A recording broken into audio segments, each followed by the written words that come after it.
মধ্যপ্রাচ্য যেন আবারও বারুদের স্তূপে দাঁড়িয়ে।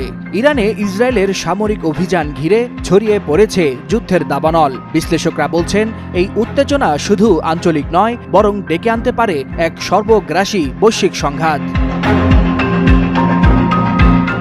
শুক্রবার ভোর রাতে ইরানের আকাশে ছায়ার মতো নেমে আসে ইসরায়েলের যুদ্ধবিমান। ইরানের পরমাণু ও সামরিক অবকাঠামোগুলো লক্ষ্য করে নেশন অব লায়ন্স নামে এক অভিযানে একযোগে সামরিক হামলা চালায় দেশটি। এই হামলায় নিহত হয় ইরানের শীর্ষ 6 পরমাণু বিজ্ঞানী ও সামরিক কর্মকর্তা, যাদের মধ্যে আছেন ইরানের পারমাণবিক শক্তি সংস্থার সাবেক প্রধান ফেরুদুন আব্বাসি এবং বিশিষ্ট পদার্থবিদ মোহাম্মদ মেহেদি তেহরানচি। ক্ষতিগ্রস্ত হয় বিপ্লবী গার্ডের সদর দপ্তর, এমনকি নাতানজের গুরুত্বপূর্ণ পরমাণু সমৃদ্ধকরণ কেন্দ্র ও একাধিক সামরিক ঘাঁটি।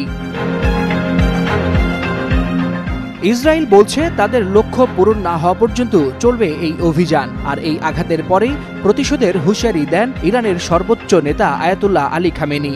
দ্রুত জবাব আসে ইরানের পক্ষ থেকেও। আকাশপথে উড়ে আসে শতাধিক ড্রোন।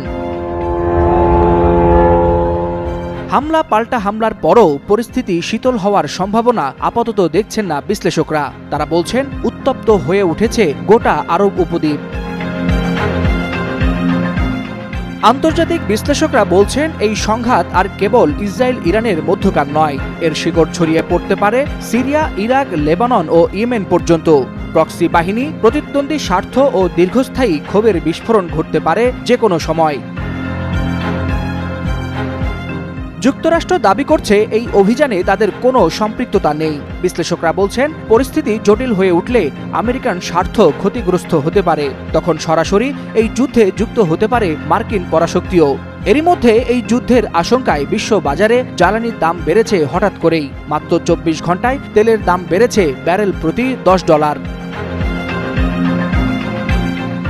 ইতিহাস বলছে, 1914 সালের 28 জুন সারায়েভো হত্যাকাণ্ডের পর এমনই এক আঞ্চলিক সংঘর্ষ থেকেই শুরু হয়েছিল প্রথম বিশ্বযুদ্ধ। তাই প্রশ্ন উঠছে, ইসরায়েল ইরান সংঘাত কি শুধু মধ্যপ্রাচ্যেই সীমাবদ্ধ থাকবে, নাকি গোটা বিশ্বকেই টেনে নিয়ে যাবে এক সর্বনাশা ধ্বংসের দিকে? এখন সেটি সমরাঙ্গনের সবচেয়ে বড় উদ্বেগ। ওয়ালিউল হাসানাত, যুগান্তর নিউজ।